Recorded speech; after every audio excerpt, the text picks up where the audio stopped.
जौनपुर नाम के गांव में मदन अपनी पत्नी प्रीति और बेटे सुनीत के साथ रहता था। मदन का अपने गांव में सब्जियों का खेत था। अपने खेत में उगी सब्जियों को बाजार में बेचकर घर का खर्चा चलाया करता था।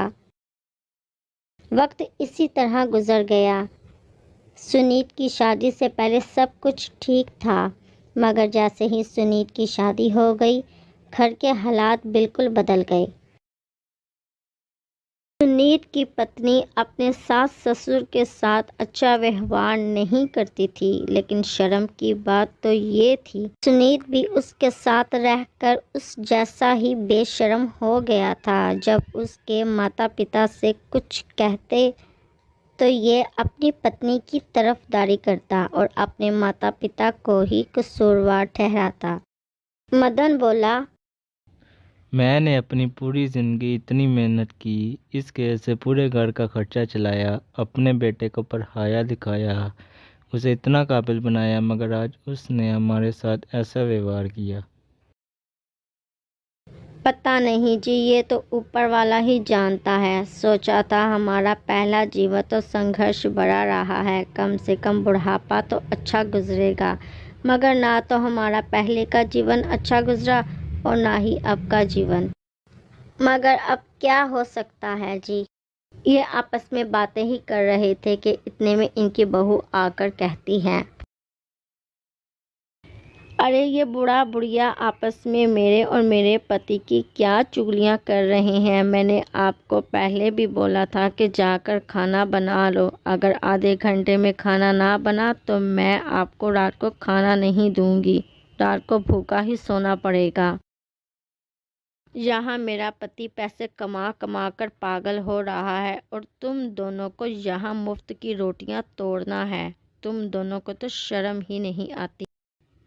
माँ बोली, बहू तुम हमसे किस तरह से बात कर रही हो? अगर वो तुम्हारा पति है तो हमारा भी बेटा है। हम पर भी उस पर उतना ही अधिकार है जितना कि तुम पर उसका अधिकार है। क्या माँ बाप अपने बेटे की कमाई से 2 वक्त की रोटी नहीं खा सकते क्या? हम कोई गैर तो नहीं, वो हमारी अपनी ही औलाद है। तुमने तो हमें हमारे बेटे से ही दूर कर दिया। अब तो हम 2 वक्त की रोटी को भी तरसने लगे हैं। बहू बोली, मैं आपको ऐसी रोटियां खिलाऊंगी कि आप जिंदगी भर याद करेंगे। चलो अब जल्दी से जाकर खाना बनाओ। अगर आधे घंटे के अंदर खाना ना बना तो रात भर भूखा सोना पड़ेगा।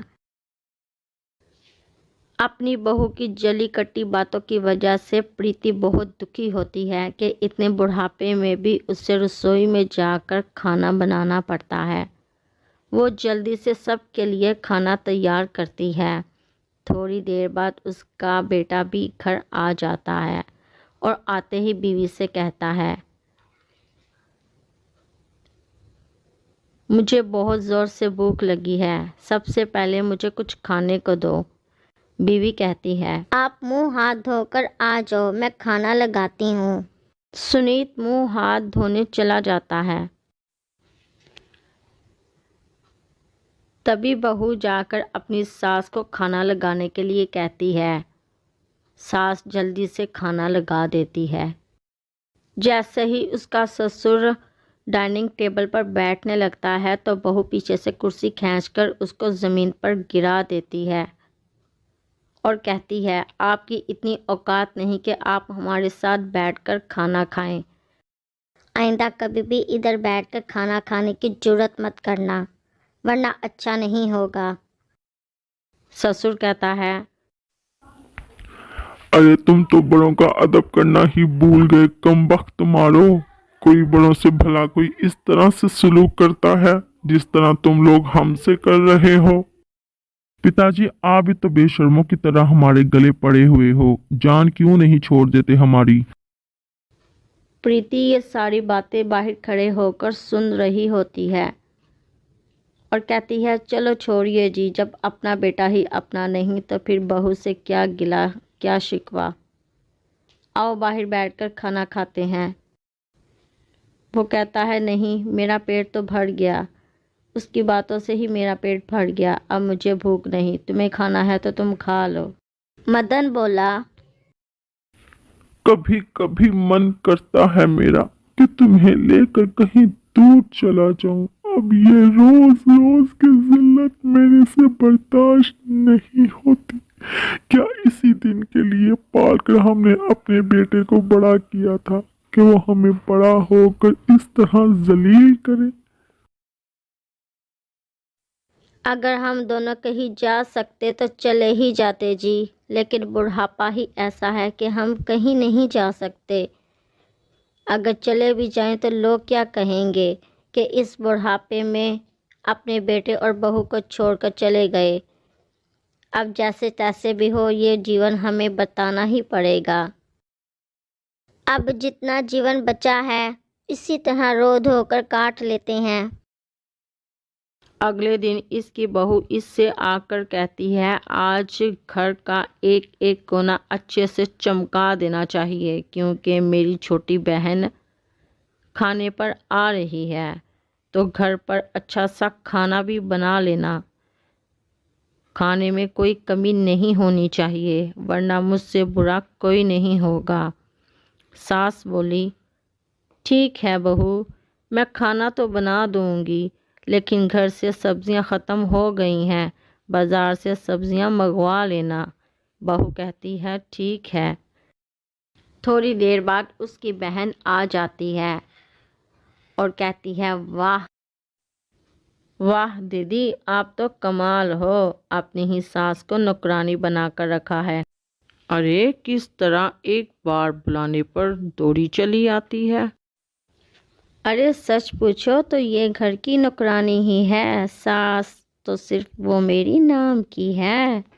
ये सारी बातें उसकी सास खिड़की में से सुन लेती हैं। उसकी बातें सुनकर उसको बहुत दुख होता है। वहाँ रखी सब्जियों में से एक जादुई बैंगन इसकी हालत को देखकर बहुत परेशान होकर बोलता है, दादी माँ, आपकी ऐसी हालत देखकर मुझे बिल्कुल अच्छा नहीं लग रहा।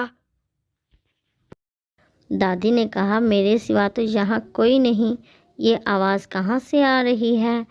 जैसे ही उसकी बैंगन पर नज़र पड़ी तो एक बैंगन बोल रहा होता है, दादी, मैं एक जादुई बैंगन हूँ, मैं आपकी मदद को आया हूँ। दादी, क्या आप मेरे साथ चलेंगी? क्या तुम वाकई हमारी मदद को आए हो और हमारी मदद करोगे? मैं आपके और आपके पति के लिए एक घर बनाऊंगा। वो उन दोनों को अपने साथ लेकर चला जाता है और अपने जादू से एक खूबसूरत सा घर बनाता है और जहाँ ये इनका पोता बनकर हमेशा रहता है। बैंगन को लाइक करो।